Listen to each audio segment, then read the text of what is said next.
যদি মানুষের সালাত সঠিক হয়ে যায়, আল্লাহ রাসূল সাল্লাল্লাহু আলাইহি সাল্লাম এই হাদিসে বলছেন, যদি মানুষের সালাত সঠিক হয়ে যায় তাহলে ওই মানুষের যাবতীয় আমলগুলো সঠিক হয়ে যাবে, যাবতীয় আমলগুলো সঠিক হয়ে যাবে।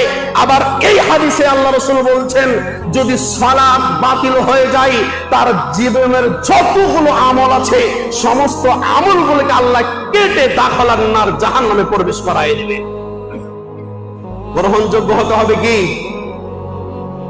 আল্লাহর কাছে কবুল হতে হবে কি? সালাত।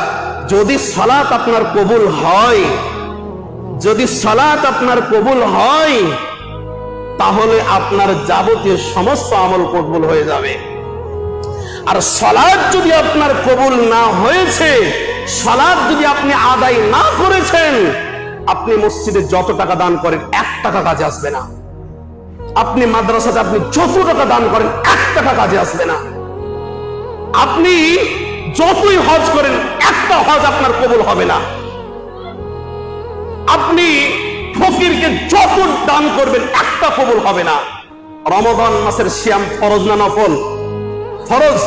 যদি রমাদান মাসের সিয়ামও আদায় করেন, যদি আপনার জীবনে সালাত না থাকে, রমাদান মাসের সিয়ামও কবুল হবে না।